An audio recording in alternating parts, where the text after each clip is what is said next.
Today's story is going to be rather dark. It's going to have themes of violence and injury. And this is your trigger warning. We're going to be talking about a whole lot of little ones being very, very injured, and quite a few of them dead. Like I said, this is your trigger warning. If you don't feel like this is something that you can handle, then I will not be offended if you decide not to partake in this episode. That said, I do not glorify or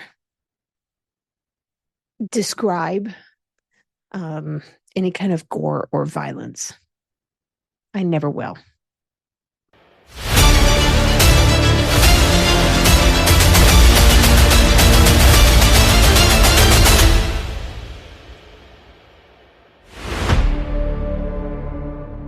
June 16th, 1883.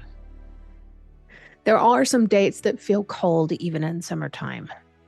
June 16th of 1883. This is one of them. June 16th of 1883. This one's going to be hard for me to get through. The city of Sunderland, England, woke beneath gray skies and damp air that clung to jackets and brick walls alike. Men went to work and mothers swept porches.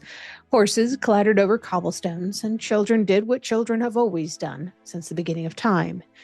They laughed too loud, and ran too fast, and asked way too many questions. And somewhere in the middle of all of that ordinary day sat Victoria Hall. This was not a haunted-looking place. That's the funny thing about real horror. It rarely announces itself properly like it would in a Stephen King novel.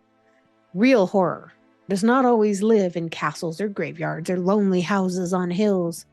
Sometimes it lives in perfectly respectable buildings with polished floors and bright posters and cheerful crowds waiting for their entertainment. On that Sunday afternoon, more than 1,000 children poured into Victoria Hall for a variety show run by traveling entertainers Mr. and Mrs. Fay. The audience was mostly children between the ages of 3 and 14. Imagine them. Little boots, little dresses, little caps, and sticky fingers, and gap-toothed smiles. Some probably smelled faintly of soap. Others probably smelled like coal smoke from cramped homes where laundry never quite dried properly. These people, these children, came for fun. They came for music, and they came for prizes. And before the sun set, 183 of them would be dead. That number sits on the chest like a sack of wet cement. 183? These are not soldiers, not criminals, not people marching into danger. These are children. The kind who still slept with blankets pulled up to their chins because they thought the boogie monster lived underneath their bed.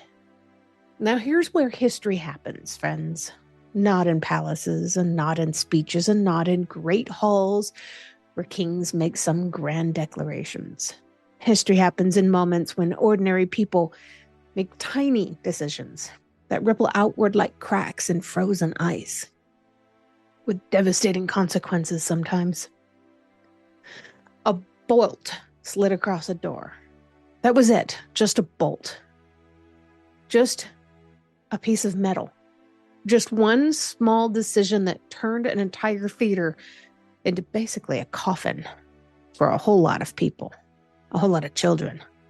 At first, the afternoon rolled along beautifully enough. The entertainers sang and joked and danced and handed out amusement to a sea of delighted children. The hall echoed with applause and shrill laughter, and the air grew hot from packed bodies and excitement. The kids shoved one another playfully, and programs fluttered. Feet kicked against the seats. And then came the announcement. Children holding certain numbered tickets would receive prizes as they exited. Now, if you've ever seen children hear the phrase of free toys, you already understand that this can mean danger. Stampede. Well, civilization itself can collapse under those conditions. Give adults gold and they behave badly. Give children candy and whistles and dolls, and suddenly the laws of physics begin to wobble. The children in the galley surged forward. The staircase was leading downstairs, and all the children were quickly merging into one small location. At nearly the same time, the entertainers began to kind of toss the gifts directly out into the crowd below them. And suddenly every child in the gallery believed the exact same thing. If I don't hurry, I'm going to miss out.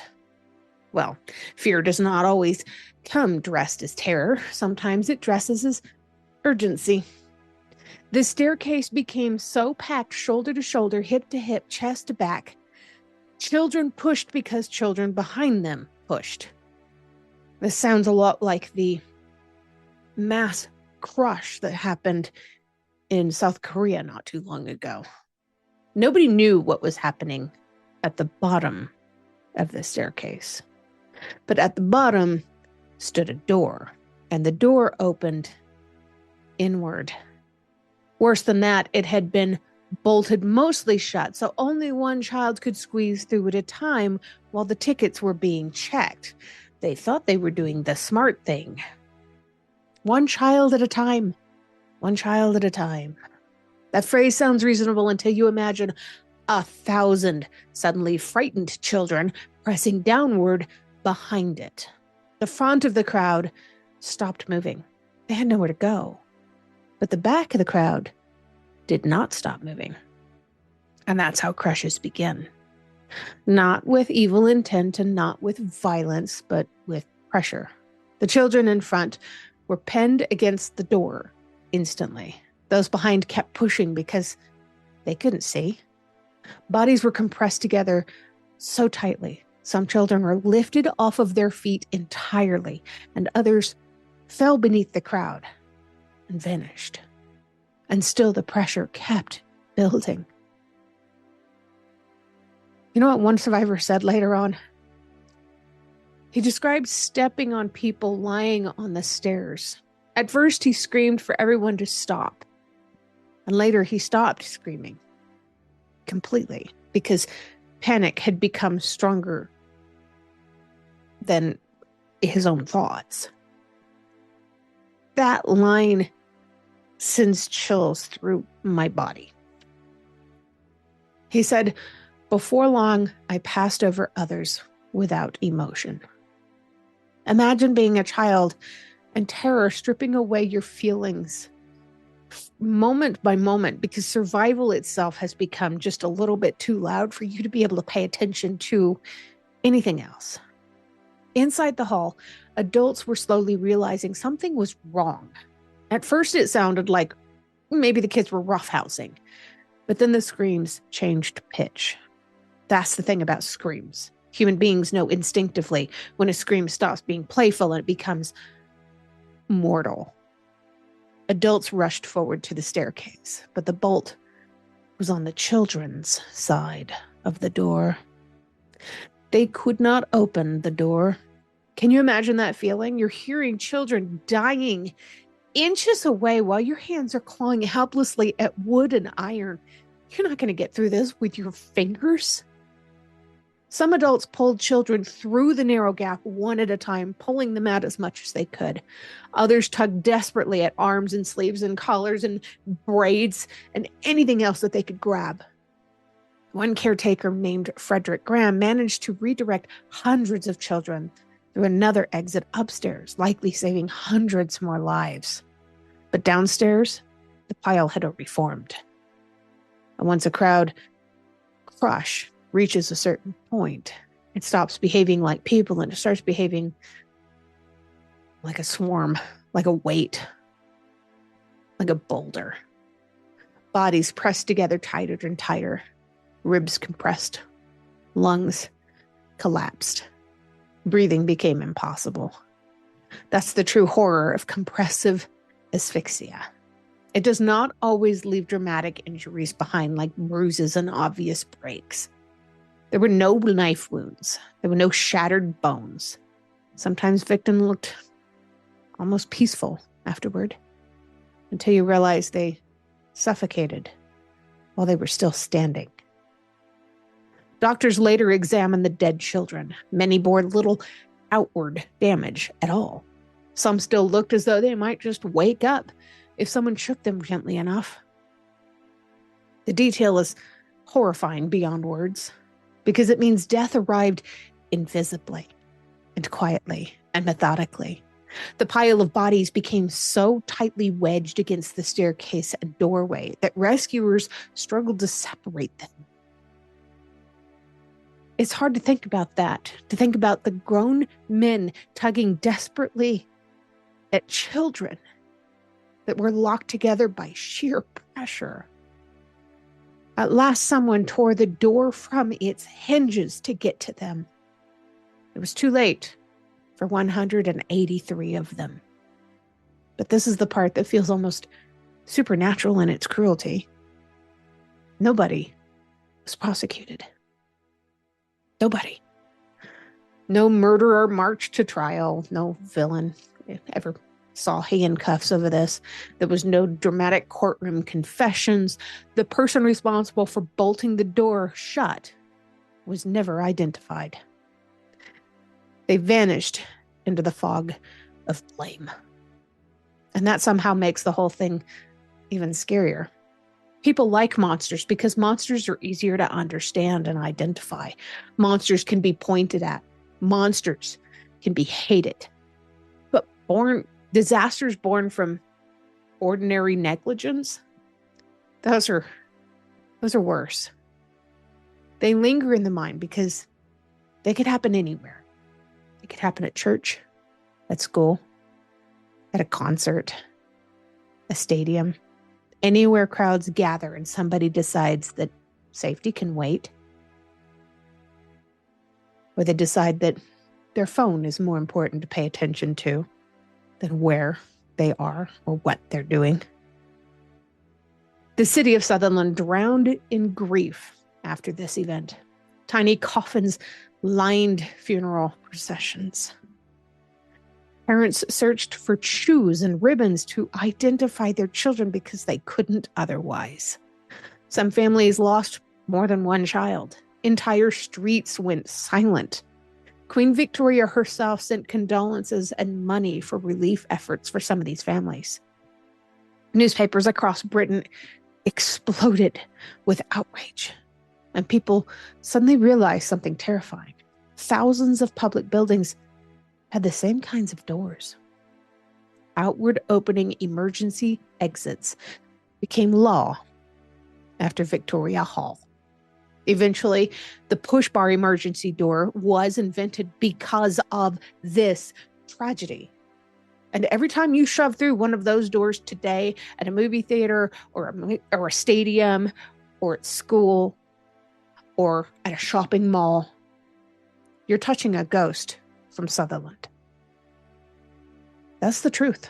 Those doors exist because 183 children died. And if you really want nightmare fuel, consider this. Victoria Hall itself remained standing for decades afterward until after World War II, when it was destroyed by a German parachute bomb in 1941. Some places seem unable to escape tragedy once it settles over them. The memorial still stands today, a grieving mother holding her dead child carved into stone. And people visit and people leave flowers and people whisper, but not as much as they used to. This was a long time ago. But maybe they should, because memory matters and forgetfulness is dangerous. One of the ugliest truths in human history is that the disasters repeat themselves whenever lessons fade. Crowd crushes still happen. Locked exits still kill people. Panic still spreads faster than reason. Human beings improve technology much faster than they improve their own wisdom. That might be the scariest sentence in this entire story, honestly.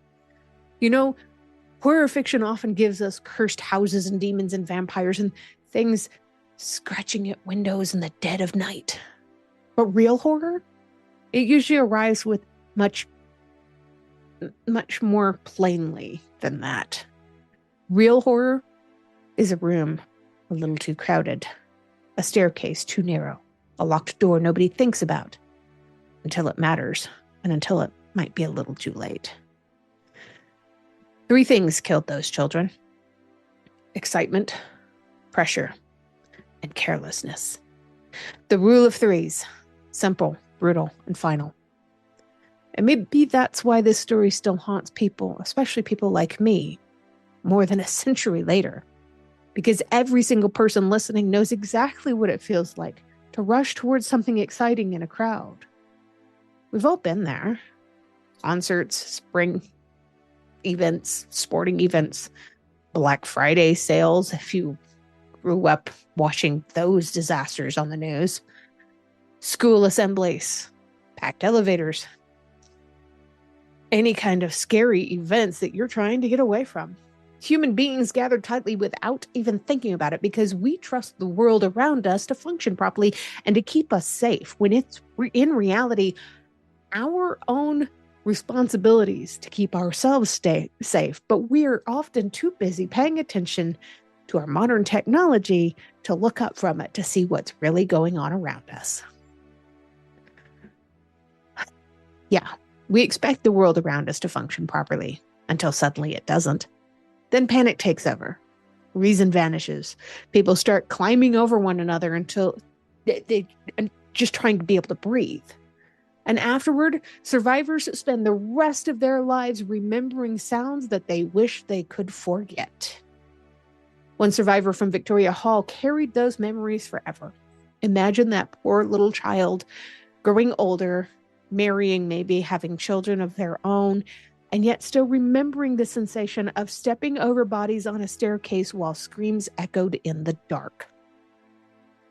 Trauma does not retire. It doesn't just give up on you and go away. It lingers, it waits, it revisits, and it is always there in the back of your mind, no matter what you do. I'm a trauma survivor myself. I'm very aware of this. That's another kind of ghost story. Maybe the cruelest detail of all is that those children thought they were running toward joy, toward toys, prizes, delight. Instead, they ran into history's deadliest staircase.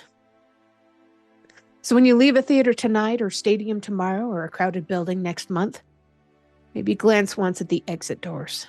Maybe notice how easily they swing outward beneath your hand. Because 183 children paid for the convenience with their lives. And the world moved on afterward, as it always does. Streets filled again, businesses reopened, new children were born, people laughing again in Sunderland. But somewhere beneath all of it lingered the memory of shoes scattered across stairs. Little shoes. Too many shoes. So here's the question I want you to answer, if you have the heart to be able to. What modern danger do you think people are ignoring right now that future generations may one day look back on with horror and absolute disbelief? And I won't ask you if you enjoy stories like this, because of course you don't. Nobody does. This is horrific. But instead, I'm just going to end here today. Thank you for watching.